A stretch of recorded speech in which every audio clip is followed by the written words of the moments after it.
परमशादी बाबूजी आपका स्वागत है। और आज हम ये जानना चाहते हैं कि व्यक्त दुनिया क्या है और अव्यक्त दुनिया क्या है। हम दोनों ही दुनिया के बारे में आपसे जानना चाहते हैं। देखो, व्यक्त दुनिया माना जो इन आंखों से, मनुष्य की आंखों से जो दिखती है वो व्यक्त दुनिया। व्यक्त दुनिया माना लौकिक दुनिया, माना स्थूल दुनिया, माना पांच तत्वों की दुनिया, माना मृत्यु लोक। जो मनुष्यों को, जो मनुष्य की आंख से माना पांच तत्वों के शरीर से जो दिखता है वो ही मृत्यु लोक है और वही व्यक्त दुनिया है जिनको व्यक्त कर सकते हो। और जो अव्यक्त दुनिया है, जो जैसे पांच तत्वों से परे चला गया तो तीन तत्वों में भी अव्यक्त हो गया ना। तीन तत्वों में तो मनुष्य जो नहीं देख सकता ना, तीन तत्वों वाली आत्माओं को या तीन तत्वों वाली दुनिया को नहीं देख सकता ना मनुष्य। तो ये सूक्ष्म दुनिया हो गई। ये सूक्ष्म दुनिया हो गई ना, तीन तत्वों की जो दुनिया है वो सूक्ष्म दुनिया हो गई। अब तीन तत्वों की दुनिया तो ये व्यक्त दुनिया के साथ सूक्ष्म जगत वाले भी बहुत रहते हैं आत्माएं, तो भी व्यक्त में और अव्यक्त दोनों साथ साथ हो गए। मगर इससे भी दूसरा लोक में भी अव्यक्त दुनिया है, इससे अच्छी अव्यक्त दुनिया है, इससे अच्छी तरह है। इससे भी और ऊपर जाओ तो स्वर्ग लोक में इससे भी अच्छी दुनिया है। स्वर्ग लोक में क्या मनुष्य इधर से स्वर्ग लोक देख सकता है? दूसरा लोक देख सकता है? तीसरा लोक देख सकता है? ये तो जब आत्मा उसी कैटेगरी के हिसाब से उसका शरीर, उसकी आत्मा का जो शरीर है तीन तत्वों का बन जाए तो तीन तत्वों की आत्मा जिनको अव्यक्त कहते हैं, तीन तत्वों की आत्मा अव्यक्त कहते हैं, अव्यक्त दुनिया। अब अव्यक्त दुनिया में बहुत आप आते हैं। अब भूलोक से ऊपर भूर लोक, स्वलोक, फिर उसके ऊपर महालोक, फिर जनलोक, तपलोक, फिर ब्रह्मापुरी तक वो ऊपर अति सूक्ष्म अति सूक्ष्म अति सूक्ष्म होती जा रही है। और इससे ऊपर विष्णुपुरी होता है, वो फिर कारण जगत बन जाता है उसको, क्योंकि अति अति करते तो वो फिर कारण जगत बन गया, कारण दुनिया बन गई। कारण जगत के अंदर फिर इससे ऊपर भी शिव शक्ति, पूरी शिव शक्ति महाकारण दुनिया बन गई।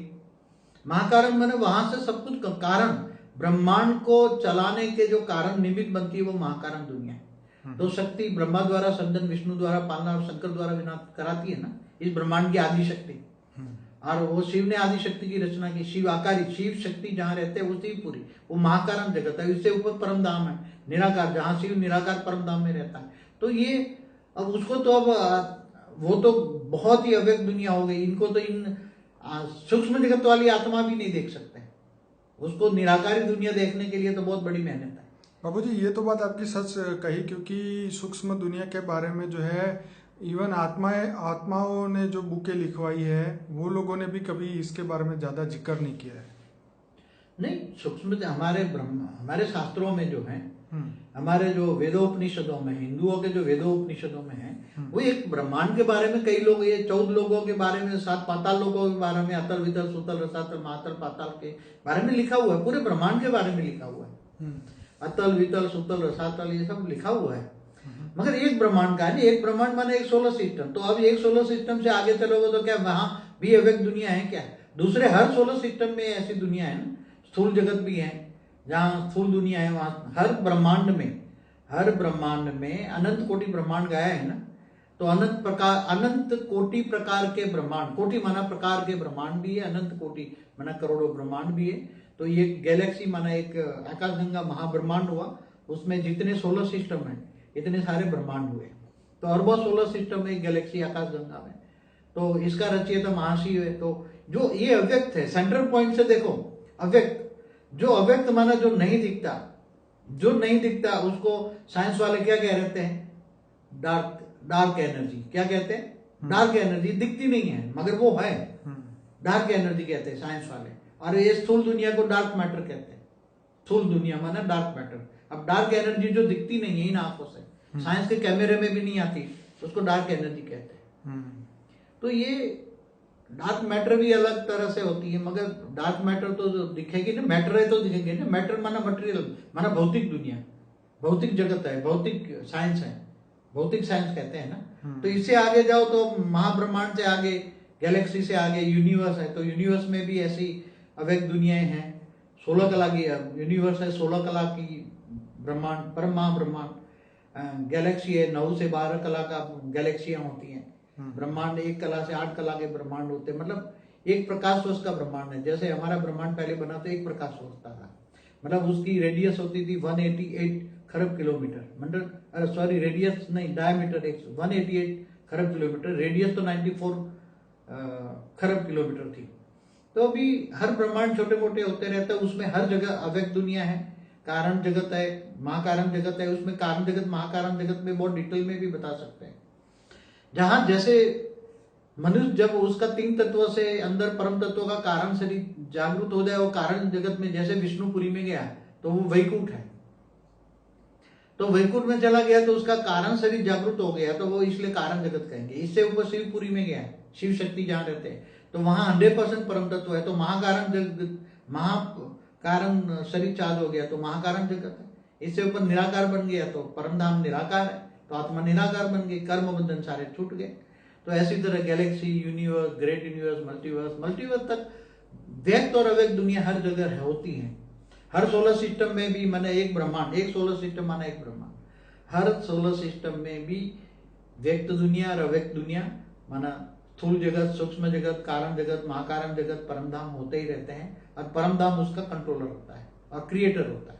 हर ब्रह्मांड का हो, चाहे महाब्रह्मांड का महाशिव हो, परम ब्रह्मांड का परम महाशिव हो, वो सब कंट्रोलर होते हैं, निराकार होते हैं, निराकार को चलाते हैं। इसलिए जो इन आंखों से नहीं दिखते वो अव्यक्त दुनिया है, और जो दिखाई देता है मनुष्य की नजर से व्यक्त दुनिया है। तो बाबूजी यहाँ पे यही इम्पोर्टेंट बात यही है कि व्यक्त और अव्यक्त, जैसे हम 5 तत्वों में आ गए तो ये व्यक्त दुनिया में आ गए। जब हमारा शरीर नहीं था तो हम अव्यक्त दुनिया में थे, मतलब जो जल लोक, महलोक, स्वलोक, तपलोक, ऊपर के जो लोक हैं वो सब अव्यक्त ही है ना, वो दिखते तो ऊपर के वो दिखेगा नहीं ना, ऊपर के अंदर जाओ तो दिखेगा ना तुम वहां, तो वहां जो पे जिनको ज्ञान हो जाए वो फिर आत्मा जाती है ना। ओके, पहले जिनको ज्ञान यहाँ धरती पर ज्ञान लेते हैं ना, तो जो लोग देते हैं आत्मा में शक्ति आती है, तो आत्मा शक्ति भर के ऊपर चली जाती है। इसलिए आत्मा का अंत मते सो गति, आत्मा नहीं तो फिर यहाँ अच्छी आत्मा है तो ऊपर जाती है। आत्मा को ज्ञान चाहिए पहुंचने के लिए, तो ज्ञान होगा तो ऊपर चली जाएगी, ऊपर के लोकों में चली जाएगी। मैंने कई जर्नी ऑफ सोल में मैंने सब कुछ कहा है कि वीडियो है जर्नी ऑफ सोल में, उसमें फिर वो महाकाल प्रलय का भी बातें की हैं, तो उसमें भी वीडियो में आप देख सकते हैं, उसमें भी स्थूल जगत सूक्ष्म जगत की बातें की। बाबूजी आपका कारण जगत के ऊपर भी एक वीडियो है, सूक्ष्म जगत के ऊपर भी वीडियो है, तो जो हमारे श्रोता अधिक जानकारी चाहते हैं वो बापूजी का अनस्पोकन ट्रूथ बाय बापूजी का प्लेलिस्ट खोलिए, उसके अंदर ये सभी सब्जेक्ट है, वहाँ से अपनी जर्नी शुरू कर सकते हैं। और कुछ कहेंगे बापूजी इसमें? बस मैं 2 शब्दों में बोल देता हूँ कि सभी आत्माओं को कहूंगा, रिक्वेस्ट करूंगा, सभी आत्मस्वरूप बने। आत्मस्वरूप बन के ऑलमाइटी अथॉरिटी माना, सभी आत्माओं का ग्रेट ग्रेट ज्ञान फादर है। ग्रेट ग्रेट ज्ञान फादर समझ के वो ऊंचते ऊंच परम धाम में, बेहद की कला के परम धाम में निराकार स्वरूप में है। उसे वो पावर हाउस है, पावर हाउस से कनेक्शन जोड़ो। आत्मा में पावर चाहिए, आत्मा को पावर की कमी है, तो आत्मा में पावर आ जाएगी, परम प्रकाश आएगा, परम प्रकाश डिवाइन लाइट आएगा, तो आत्मा में पावर आने से ये कारण शरीर सूक्ष्म शरीर सब चार्ज हो जाएगा, विक्रम विनाश हो जाएगा। जैसे गीता में भी कहा है, तू आत्मस्वरूप बन, मुझ परमात्मा को याद कर, मैं तेरे सब पापों को विनाश कर दूंगा, अंत में परम धाम ले जाऊंगा। तो ये ज्ञान है। ज्ञान 2 शब्दों का है, आत्मा और परमात्मा। आत्मा का पिता परमात्मा है, तो ये ग्रेट ग्रेट ज्ञान फादर है, सभी आत्माओं का ग्रेट ग्रेट ज्ञान फादर। ये शिव महाशिव, परम महाशिव, परम परम परम परम महाशिव का ये रचयिता है, ग्रेट ग्रेट ग्रेट ग्रेट ज्ञान फादर है सब। तो ये सभी आत्माओं का, तो आप एक ही कनेक्शन जोड़ो, एक ही रिलेशन जोड़ो, ग्रेट ग्रेट ज्ञान फादर है। और रिलेशन जोड़ोगे भक्ति मार्ग की तरह तो पावर नहीं मिलेगी। चलिए बाबूजी, आपने जो समझाया बहुत बढ़िया बताया आपने, तो सभी श्रोताओं को कहूँगा इस वीडियो को लाइक करें, शेयर करें, कमेंट करें, ज़्यादा से ज़्यादा व्हाट्सएप के माध्यम से दुनिया तक पहुँचाएं, और हमारे यूट्यूब चैनल को सब्सक्राइब करना ना भूलें, क्योंकि डेली एक नया वीडियो आएगा जो कि आत्म कल्याण की ओर आपके ले जाएगा। बाबूजी आपका बहुत धन्यवाद। परम शांति।